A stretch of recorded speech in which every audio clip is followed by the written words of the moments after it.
जी student, second method है from isotope peaks. ये method समझने से पहले आपको आइसोटोप पीक्स का क्लियर आइडिया होना चाहिए कि ये क्या होती हैं। ये मैं स्पेक्ट्रम के टॉपिक में आपको बताया गया था कि आइसोटोप पीक्स क्या होती हैं कि जो मॉलिक्यूलर आयन पीक होती है स्पेक्ट्रम पर, जिसकी इसके बारे में काफ़ी डिस्कशन हुई कि ये वो पीक होती है जिसकी M/Z आमतौर पर सबसे ज़्यादा होती है। तो फॉर एग्जांपल हम मीथेन की बात कर लेते हैं, तो ये मैस स्पेक्ट्रम है, इधर रिलेटिव अबंडेंस होती है और इधर है M/Z। तो मीथेन के केस में जो उसका आप मॉलिक्यूलर मैस सोचें, निकालें तो कार्बन 12 होता है, H14, H का 1 होता है, टोटल H4 है, टोटल इसका मैस हो गया 16। तो फिर इसकी जो मॉलिक्यूलर मैस की पीक है वो 16 पर आएगी।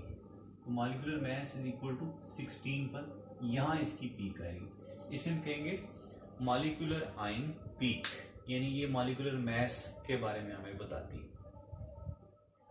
तो आइसोटोप पीक क्या होगी कि अगर इस मॉलिक्यूलर आयन पीक के +1 यानी 17 पे कोई पीक हो या +2 पे कोई पीक हो, तो इनको कहते हैं आइसोटोप पीक्स। या +3 पे भी बाजू का आ जाती है, यानी मॉलिक्यूलर आयन की पीक के साथ आमतौर पे लो हाइट वाली, लो इंटेंसिटी वाली पीक जो +1 या +2 पे हो, यानी ये जो पीक है, इस पीक को हम कहेंगे M+1 और इसकी वैल्यू होगी 17। और ये जो पीक है ये होगी M+2 और इसकी वैल्यू होगी 18।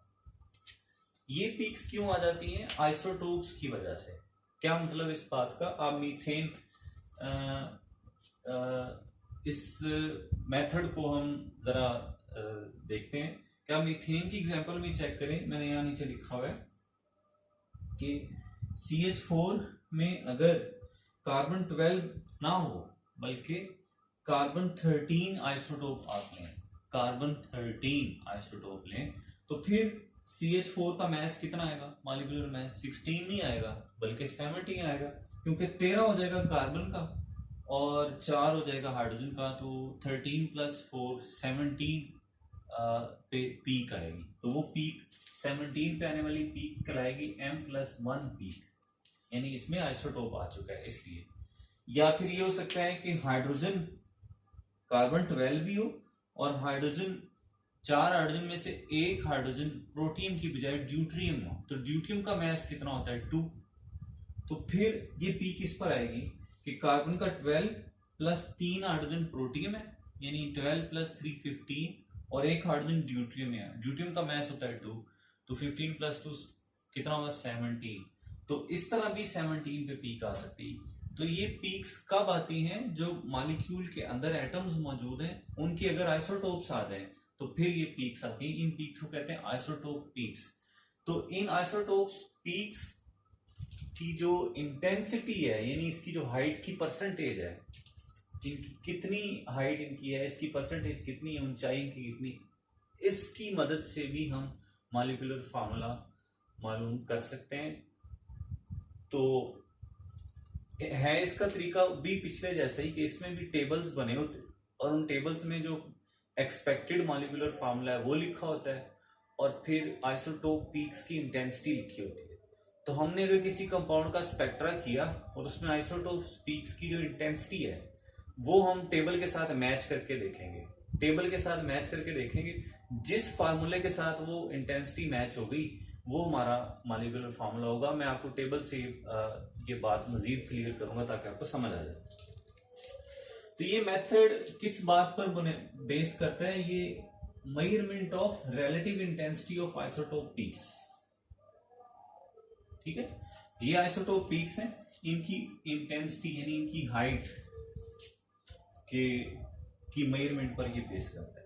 इसके लिए हमें जो मैस स्पेक्ट्रोमीटर चाहिए वो लो रेजोल्यूशन का चाहिए होता, हाई का नहीं चाहिए होता। Each combination of atoms will give a group of isotope peaks of predictable intensities, यानी जो आइसोटोप्स की पीक्स की इंटेंसिटीज है ये प्रिडिक्ट कर सकते हैं, इसके बारे में पेश गोई कर सकते हैं। वो कैसे? क्योंकि हमें फर्स्ट ईयर में भी ये बात है आइसोटोप्स के टॉपिक में, क्योंकि हमें हर आइसोटोप की परसेंटेज पता होती है कि उस परसेंटेज जैसे कह लें उसकी रिलेटिव अबंडेंस कह लें, जैसे हाइड्रोजन के प्रोटियम की भी हमें पता है, ड्यूटियम की भी पता है, ट्रिटियम की भी पता है कि इनकी कितनी कितनी परसेंटेज होती है। तो उससे हम पेश कोई कर सकते हैं कि इसकी जो पीक है उसकी इंटेंसिटी कितने परसेंट की आएगी। मैं आपको एक एग्जांपल से ये बात क्लियर करता हूँ।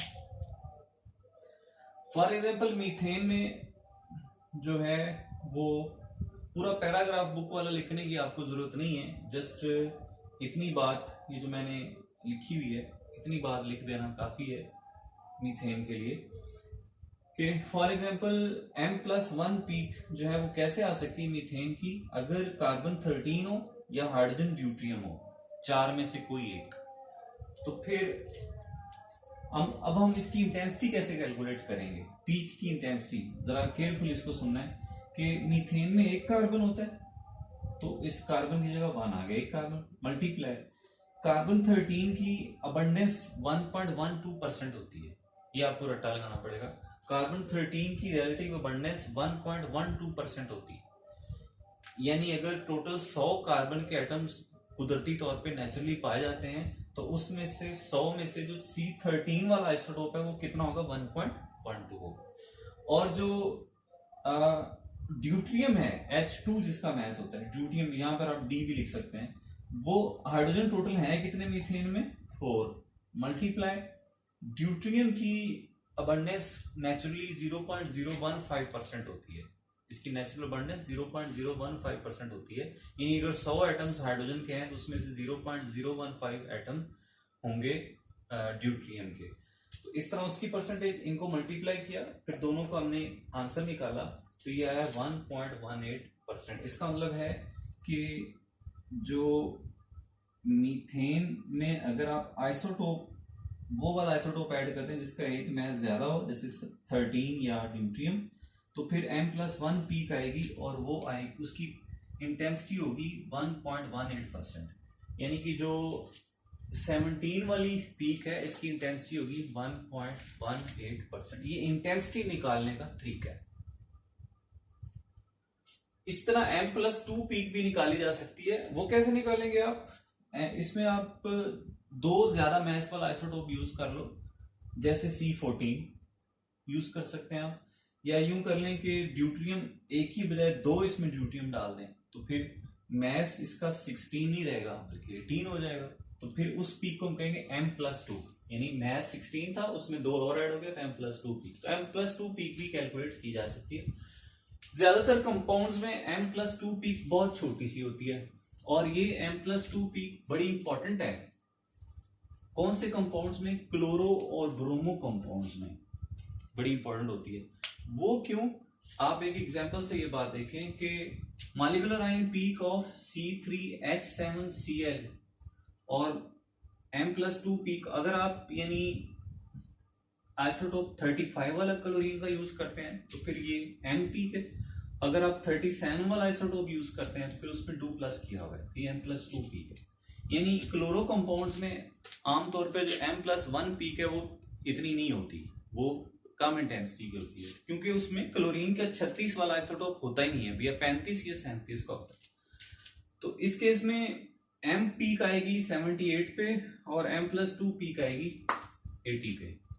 तो अगर हम इसी तरह ब्रोमो कंपाउंड्स में भी जो आइसोटोप्स का मैस है वो उसमें 2 का फर्क है, इसलिए उसकी पीक M आती है और M+2 आती है, M+1 नहीं आती।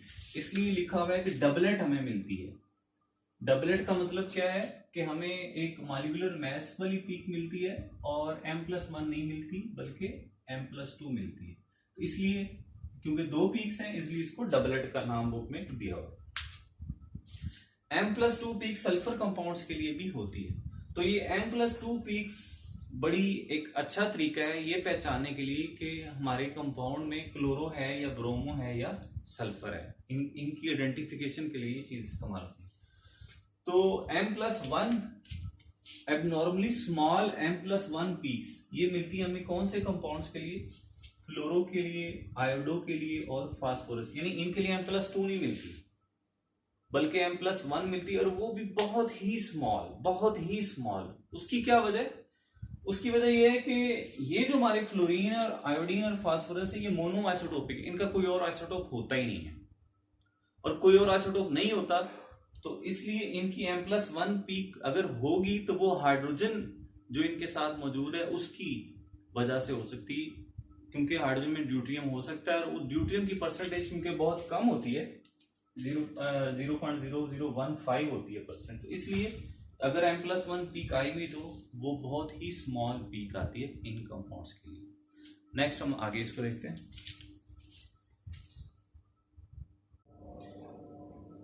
जिस स्टूडेंट्स आप देखें बोर्ड की राइट साइड पे ये मैंने रेज करके दोबारा नया लिखा है, the expected intensities of isotope peaks are available in tables.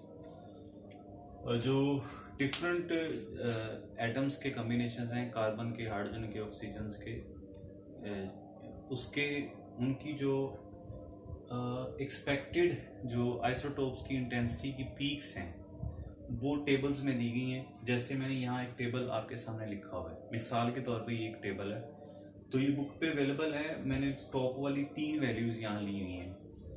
Molecular formula अगर ये हो C2H4N2O4 तो इसका मैस ये होना चाहिए, और इसकी जो percentage of molecular ion peak है यानी ये जो इसकी M+1 या M+2 जो पीक है इसकी परसेंटेज इस मॉलिक्यूलर आयन के लिहाज से कितनी, यानी जिसे हम इंटेंसिटी कह रहे हैं, पीक इंटेंसिटी, वो M+1 की इतनी है परसेंटेज और M+2 की इतनी परसेंटेज है 0.84। यानी अगर किसी कंपाउंड का आइसोटोप पीक M+1 इतने परसेंट हो और M+2 इतने परसेंट हो तो उसका फार्मूला ये होगा C2H4N2O। इसी तरह बाकियों के लिए भी एक चीज दी हुई है। अब आप पिछले टॉपिक वाली बात भी मैं यहाँ पे कर देता हूँ कि मॉलिक्यूलर जो मैस है उससे कैसे, उसमें भी मैं बार बार कह रहा था कि टेबल्स होते हैं। तो इसी तरह ये टेबल मौजूद है, ये देखें आप, ये डिफरेंट फार्मूले हैं, ये मॉलिक्यूलर मैस है। आपने किसी कंपाउंड का, आपको नहीं पता वो कौन सा है, आपने उस कंपाउंड का मैस स्पेक्ट्रम से उसका मैस फाइंड किया तो उसका मैस सपोज आ रहा है, मैं यहाँ एग्जांपल के तौर पे कहता हूँ, उसका मैस सपोज आ रहा है 120.10116। तो फिर कौन सा मॉलिक्यूलर फार्मूला होगा उसका, आपने चेक करना है जी टेबल में, ये 120.10116। तो इसका ये अगर मॉलिक्यूलर मैस है इसका उस कंपाउंड का मॉलिक्यूलर फार्मूला ये है C3H12N4O। अब इंटेंसिटी यानी ये जो मेथड है आइसोटोप पीक्स की इंटेंसिटी, इससे कैसे आपने फाइंड करना है, मैंने ये क्वेश्चन दिया हुआ नीचे कि what is the molecular formula of compound. Compound का मॉलिक्यूलर फार्मूला क्या होगा अगर उसकी M+1 पीक और M+2 पीक की जो इंटेंसिटी है वो ये है 5% और 0.3%। तो आप टेबल से चेक करो, आप देखेंगे कि जो M+1 है वो 5% ये आ रही है और M+2 0.3% ये आ रही है। तो इसके सामने फार्मूला कौन सा है, फिर ये फार्मूला होगा कंपाउंड का C3H12N2O4। Thank you for watching. अल्लाह हाफिज़।